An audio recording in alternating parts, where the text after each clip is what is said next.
పర్లేదు ఎలాగో పైకే వెళ్తుంది కదా! హై అనేది బ్రేక్ అయిపోయింది. సో, ఇక్కడ నుంచి ఇంకాస్త పైకి వెళ్ళొచ్చు అని చెప్పి ఇలా తీసుకుంటారు. సో, ఇక్కడ తీసుకున్నప్పుడు ఏమవుతుందంటే, ఇది ఒకవేళ ఇక్కడ సపోర్ట్ తీసుకోవడానికి కిందకొచ్చినప్పుడు గూడా ఏమవుతుందంటే, మీకు ఇది ఎంట్రీ తీసుకున్న వెంటనే మీకు లాసెస్ అనేది చూపించడం స్టార్ట్ అవుతుంది. సో, దాని వల్లనే చాలామంది ఏం చేస్తారంటే hello friends! Hi welcome back to my YouTube channel. ఈరోజు మనం ఏదైతే స్టాక్ ట్రేడ్ చేసామో దాని గురించి ఒకసారి డిస్కస్ చేయబోతున్నాం. ఈరోజు నేను ఓన్లీ సింగిల్ స్టాక్ మాత్రమే ట్రేడ్ చేశాను. యాక్చువల్లీ మీరు ఇక్కడ ఆల్ పొజిషన్‌లో చూసారంటే తెలుస్తుంది. ఓన్లీ జేఎస్‌డబ్ల్యూ స్టీల్ మాత్రమే ఇక్కడ ట్రేడ్ చేశాను. అండ్ దీని వెనకాల ఉండే లాజిక్ ఏంటి అండ్ ఏ లాజిక్ ప్రకారంగా ట్రేడ్ చేసామో ఒకసారి చూసుకుందాం. యాక్చువల్లీ మీకు ఇక్కడ చెప్పాలంటే నేను 2 స్టాక్‌లు ఇక్కడ పెట్టుకున్నాను వాచ్ లిస్ట్‌లో ట్రేడ్ చేయడానికి. అండ్ ఇది మనం సెల్లింగ్ కోసం పెట్టుకున్నాను. అండ్ దెన్ ఇది ఆబ్వియస్ బయింగ్ కోసమే పెట్టుకున్నాను. ఇక్కడ మనం డైలీ టైమ్ ఫ్రేమ్‌లో చూసామంటే ఇది ఎందుకు బయింగ్ అని ఫస్ట్ ఇది చెప్పేస్తాను. చిన్నగా ఉంటుంది కాబట్టి అనాలిసిస్. సో, ఇక్కడ మనం సెల్లింగ్ కోసం ఎందుకు పెట్టుకున్నామంటే క్లియర్‌గా మీకు ఇక్కడ తెలుస్తుంది. ఏదైతే మార్కెట్ ఉందో ఇది బజాజ్ ఆటో ఏదైతే స్టాక్ ఉందో కంటిన్యూయస్‌గా ప్రీవియస్ చాలా రోజుల నుంచి ఏమవుతుందంటే కంటిన్యూయస్‌గా బయింగ్ సైడే వెళ్తుంది. మీరు చూసారంటే తెలుస్తుంది బయింగ్ సైడ్ వెళ్తుంది. And at the sum point ఏదో ఒక పాయింట్‌లో ఏమవుతుందంటే డెఫినెట్‌లీ ఒక ప్రాఫిట్ బుకింగ్ అనేది రావచ్చు. సో, దానికోసం దీన్ని ఈరోజు ట్రేడ్ చేయడం జరిగింది. అండ్ ఇంకో విషయం ఏమంటే ఇది చిన్న టైమ్స్‌లో వెళ్లి చూసినప్పుడు చూసాను ఇక్కడ మనకేమైనా ఎంట్రీ దొరుకుతుందా అని చెప్పి. ఎప్పుడైతే ఈ స్టాక్ అయితే ఏదైతే ఉందో ఎప్పుడైతే ఈ ఫస్ట్ ప్రీవియస్ డే లో బ్రేక్ అయిందో ఇక్కడ సమ్‌వేర్ ఎంట్రీ బ్రేక్ అయిపోయింది. అండ్ దెన్ ఎప్పుడైతే ఇది రీటెస్ట్ చేసి మళ్ళీ కిందికి వస్తుందో సమ్‌వేర్ ఇక్కడ ఎంట్రీ తీసుకుందాం అనుకున్నాను. ఎంట్రీ తీసుకునేటప్పుడు ఏమైందంటే ఈ ఎంట్రీ అనేది జస్ట్ మిస్ అయిపోయిందనమాట. చాలామంది ఏం చేస్తారంటే ఎంట్రీ మిస్ అయిపోయిన తర్వాత ఇట్స్ ఓకే పర్లేదని చెప్పి ఎంట్రీ తీసుకుంటారు. అది చాలా అంటే చాలా రాంగ్ అప్రోచ్. అది ఎప్పుడు కూడా మీరు అలా చేయకండి. దానివల్ల ఏమవుతుందంటే మీ స్టాప్ లాస్ అనేది చాలా పెద్దగా అయిపోతుంది. సో, ఇక్కడ ఎంట్రీ అనేది ఇక్కడ తీసుకుందాం అనుకున్నాను. ఎందుకంటే స్టాప్ లాస్ ఇక్కడ పెట్టొచ్చు కాబట్టి. బట్ ఏమైందంటే ఇది ఎంట్రీ అనేది వితిన్ సెకండ్స్‌లో ఏమైందంటే చాలా ఫాస్ట్‌గా వెళ్ళిపోయింది ఇది. సో, దానివల్ల ఎంట్రీ అనేది దీంట్లో తీసుకోలేదు. సో, నెక్స్ట్ స్టాక్ మనం ఇక్కడ ఆల్ పొజిషన్‌లో చూసామంటే ఇక్కడ చూసామంటే ఓన్లీ సింగిల్ స్టాక్ మాత్రమే మీకు కనిపిస్తుంది. అండ్ ఈ స్టాక్ అనాలిసిస్ ఒకసారి మనం డిస్కస్ చేసుకుందాము. మనం డైలీ టైమ్ ఫ్రేమ్‌లో వెళ్లి చూసామంటే ఇక్కడ మీరు ఇక్కడ చూసుకున్నారంటే ఏదైతే ఈ స్టాక్ ప్రైస్ ఉందో ఇది పైకి వెళ్ళింది. పైకి వెళ్ళిన తర్వాత యాక్చువల్లీ ఇక్కడ మీరు చూసారంటే ఒక రేంజ్ ఉంది. రేంజ్ అనేది బ్రేక్‌ఔట్ అయింది. బ్రేక్‌ఔట్ అయ్యి రీటెస్ట్ తీసుకుంది. రీటెస్ట్ తీసుకున్న తర్వాత ఇది కంటిన్యూ అవ్వబోతుంది. కంటిన్యూ అవ్వబోతుంది. అండ్ ఇక్కడ మనం ప్రీవియస్‌గా 3 డేస్ నుంచి చూసామంటే ఏదైతే స్టాక్ ప్రైస్ ఉందో మూవ్ అయింది. మూవ్ అయిన తర్వాత చిన్న టైమ్ ఫ్రేమ్‌లో రీట్రేస్ తీసుకొని మళ్ళీ ఇది కంటిన్యూ కాబోతుంది. సో, ఇది ఒకవేళ దీని హై అనేది బ్రేక్ అయితే యాక్చువల్లీ మీకు ఇక్కడ ఒక రెసిస్టెంట్ కూడా కనిపిస్తుంది రెసిస్టెన్స్. సో, ఇక్కడ దాకా అయితే డెఫినిట్‌గా వెళ్ళొచ్చు. అండ్ వన్స్ ఒకవేళ ఇది బ్రేక్ అయింది అంటే కంటిన్యూ అయ్యి ఇక్కడ దాకా కూడా వెళ్ళొచ్చు. సో, దానికోసం దీన్ని బయింగ్ కోసం ట్రేడ్ చేసి అండ్ హోల్డ్ కూడా చేయడం జరిగింది. ఇక్కడ మీరు 15 మినిట్స్ టైమ్ ఫ్రేమ్‌లో చూసారంటే 5 మినిట్స్ టైమ్ ఫ్రేమ్‌లో చూసారంటే నా ఎంట్రీ అండ్ ఎగ్జిట్ మీకు తెలుస్తుంది. అండ్ యాక్చువల్లీ మీరు ఇక్కడ చూసారంటే దీంట్లో 3 ఎంట్రీస్ కనిపిస్తున్నాయి మీకు కదా! ఇదేవైతే డాట్స్ ఉంటాయి ఇవి ఎంట్రీస్ అనమాట. ఈ డాట్స్ అనేవి అక్కడ మీకు ఇక్కడ 3 ఎంట్రీస్ కనిపిస్తున్నాయి. బట్ యాక్చువల్లీ ఇది ఓన్లీ 2 ఎంట్రీస్ మాత్రమే. మనం ఫస్ట్ ఎంట్రీ వచ్చేసి ఇక్కడ ఈ క్యాండిల్ ఏదైతే ఉందో ఇది గ్యాప్ ఓపెన్ అయింది. గ్యాప్ ఓపెన్ అయిన తర్వాత కిందికి వచ్చింది అండ్ క్లోజింగ్ దగ్గర సపోర్ట్ తీసుకొని ఎప్పుడైతే ఇది బ్రేక్‌ఔట్ అవ్వబోతుందో సమ్‌వేర్ దీంట్లో అనేది ఎంట్రీ అనేది తీసేసుకున్నాను. యాక్చువల్లీ నేను ఎవ్రీడే 2 స్టాక్స్ ట్రేడ్ చేస్తాను. 2-3 మాక్సిమం అనమాట. దానికంటే ఎక్కువ ట్రేడ్ చేయను. అండ్ నాకు వేరే స్టాక్‌లో ఎంట్రీ నేను బజాజ్ ఆటో ట్రేడ్ చేద్దాం అనుకున్నాను. కాకపోతే అది ఎంట్రీ మిస్ అయిపోయింది. సో, దానికోసం ఏం చేశానంటే దీంట్లో ఫస్ట్ ఎంట్రీ పెట్టేశాను. నా నెక్స్ట్ ఎంట్రీ దాంట్లో ట్రై చేశాను. కాకపోతే దాంట్లో ఎంట్రీ దొరకలేదు. సో, దానికోసం ఏం చేశానంటే నెక్స్ట్ వేరే క్వాంటిటీ స్టాప్ లాస్ కూడా దీంట్లోనే మళ్ళీ రీ ఎంట్రీ తీసుకున్నాను. దాని వెనకాల రీజన్ ఏమంటే ఎప్పుడైతే ఈ స్టాక్ కిందికి వచ్చిందో వచ్చి బౌన్స్ అయిందో వచ్చిన తర్వాత ఎప్పుడైతే ఈ రేంజ్ మళ్ళీ రీటెస్ట్ అయ్యి ఎప్పుడైతే ఇది కంటిన్యూ కాబోతుందో మనకి చాలా క్లియర్‌గా ఇక్కడ తెలుస్తుంది. ఇది క్లియర్‌గా అప్ సైడ్ మూవ్‌మెంటే ఉందని చెప్పి.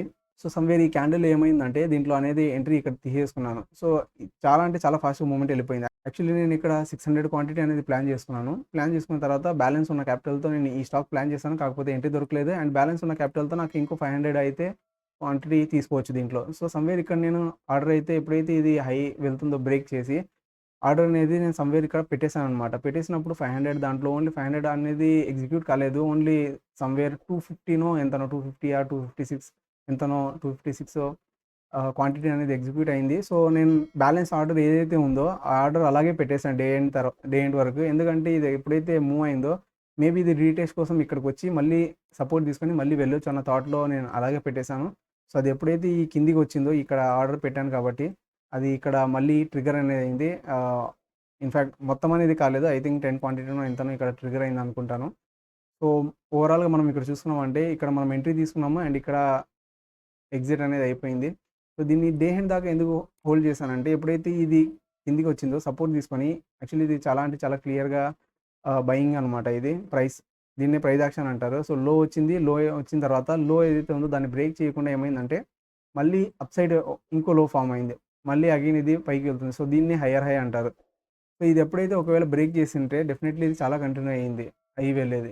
ఇది ఎందుకు కంటిన్యూ వెళ్ళలేదంటే మీరు ఇక్కడ నిఫ్టీ చూసారంటే యాక్చువల్లీ కంటిన్యూస్‌గా ఫాల్ మాత్రమే అవుతుంది. ఒకవేళ నిఫ్టీ సపోర్ట్ చేసి ఉండింటే ఈ స్టాక్ చాలా పైకి వెళ్ళేది. చాలామంది మిస్టేక్ ఏం చేస్తారంటే ఎప్పుడైతే వాళ్ళు రీ ఎంట్రీ తీసుకోవాలనుకుంటారో నేను ఎగ్జాక్ట్‌లీ ఇక్కడ ఎంట్రీ తీసుకోవాలనుకున్నాను. కాకపోతే ఇది ఏమైందంటే వితిన్ సెకండ్స్‌లో ఏమైందంటే ఎంట్రీ అనేది ఇక్కడికి వెళ్ళిపోయింది. ఎంట్రీ మిస్ అయింది. ఇట్స్ ఓకే పర్లేదని చెప్పి మనం పెద్ద ఎంట్రీలో కూడా మిస్ అయినా కూడా మనం స్టిల్ ఎంట్రీ తీసుకున్నామంటే మన స్టాప్ లాస్ ప్రకారం ఏమవుతుందంటే మన టార్గెట్ అనేది పెద్దగా అయిపోతుంది. సో ఇది ఎలా అవుతుందంటే మనం ఫోర్స్‌ఫుల్‌గా మార్కెట్‌కి ఇక్కడ దాకా వెళ్ళాలి అని అనుకునేలాగా అయిపోతుంది. సో మీకు ఎంట్రీ అనేది ఎప్పుడైతే ఫిక్స్ చేసుకుంటారో ఆ ఎంట్రీలోనే మీరు తీసుకోండి. జస్ట్ లైక్ నేను ఎలా చేశానంటే ఎంట్రీ ఇక్కడ తీసుకోవాలనుకున్నాను. ఇది మిస్ అయిపోయింది ఎంట్రీ. సో 500 క్వాంటిటీ అనేది ప్లాన్ చేశాను. కానీ ఇక్కడ ఓన్లీ 250 క్వాంటిటీనే ఎగ్జిక్యూట్ అయింది.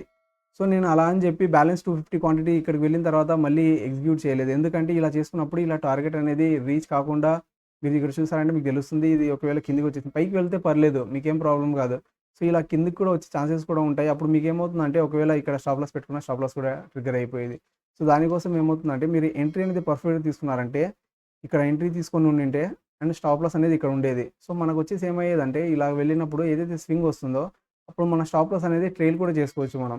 సో ఇలాంటి కొన్ని ఆపర్చునిటీస్, బెనిఫిట్స్ కూడా ఉంటాయి. సో మనం ఎంట్రీ మిస్ అయిపోతే డెఫినెట్‌లీ మీరు ఎంట్రీ అనేది మళ్ళీ వేరే ఎంట్రీ అనేది తీసుకోకండి. ఆ రోజు ఎంట్రీ తీసుకోకుండా ఒకటే ఎంట్రీలో ట్రేడ్ చేసినా కూడా పర్లేదు. కానీ మీరు వేరే రాంగ్ ఎంట్రీ అనేది తీసుకొని దాంట్లో స్టాప్ లాస్ మాత్రం డెఫినిట్‌గా ఇవ్వకండి.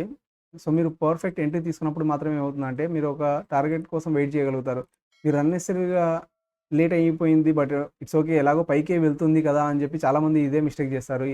పర్లేదు ఎలాగో పైకే వెళ్తుంది కదా! హై అనేది బ్రేక్ అయిపోయింది. సో ఇక్కడ నుంచి ఇంకాస్త పైకి వెళ్ళొచ్చు అని చెప్పి ఇలా తీసుకుంటారు. సో ఇక్కడ తీసుకున్నప్పుడు ఏమవుతుందంటే ఇది ఒకవేళ ఇక్కడ సపోర్ట్ తీసుకోవడానికి కిందకి వచ్చినప్పుడు కూడా ఏమవుతుందంటే మీకు ఇది ఎంట్రీ తీసుకున్న వెంటనే మీకు లాసెస్ అనేది చూపించడం స్టార్ట్ అవుతుంది. సో దానివల్లనే చాలామంది ఏం చేస్తారంటే వెంటనే ఇది ఎంట్రీ తీసుకున్న తర్వాత కిందకి వచ్చేసింది అండ్ లాస్ కూడా చాలా పెద్దగా చూపిస్తుంది అని చెప్పి క్లోజ్ చేసేస్తారు. ఇలాంటి చిన్న చిన్న మిస్టేక్ మీరు కూడా చేశారంటే కామెంట్ బాక్స్‌లో రాయండి.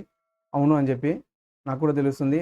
సో ఒకవేళ మనం ఇక్కడ ఎంట్రీ తీసుకొని ఉండింటే ఏమవుతుందంటే ఇక్కడ ఎంట్రీ తీసుకున్న తర్వాత ఇది ఇంత ప్రాఫిట్ చూపించిన తర్వాత రివర్స్ వచ్చినా కూడా మనకు సైకాలజికల్ ఎఫెక్ట్ అనేది కాదు. ఎందుకంటే మనం ఏదైతే ప్రైస్ తీసుకున్నామో మనం స్టిల్ ప్రాఫిట్‌లోనే ఉంటాం కాబట్టి ఏమనిపియదు. మనం ఇక్కడ ఎంట్రీ తీసుకున్న తర్వాత ఇది రివర్స్ అయ్యిందంటే మనకు ఎంట్రీ తీసుకున్న వెంటనే లాసెస్ అనేది చూపిస్తుంది. సో సైకలాజికల్‌గా మనం ఎఫెక్ట్ అయిపోయి మనం క్లోజ్ అనేది చేసేస్తాము. సో చాలా మిస్టేక్‌లు జరుగుతాయి ఆ టైంలో. ఇలాంటి మిస్టేక్‌లు అనేది మీరు ఇగ్నోర్ చేయండి. అండ్ అప్పుడే మీ ట్రేడింగ్ అనేది బెటర్ ఉంటుంది. సో ఇది ఇవాల్టి అనాలిసిస్. సో రెగ్యులర్‌గా మీకు ఇలాంటి ట్రేడ్ అనాలిసిస్ కావాలి అంటే మీరు ఫాలో చేయండి. అండ్ సబ్స్క్రైబ్ చేసుకోండి. మీకు రెగ్యులర్‌గా ఇలాంటి వీడియోస్ అనేది వస్తూనే ఉంటాయి. సో ఒకవేళ మీకు వీడియో నచ్చినట్లయితే డెఫినెట్‌లీ లైక్ చేయండి, సబ్స్క్రైబ్ చేయండి. ఇవాల్టితో ఇంతే. Thank you very much.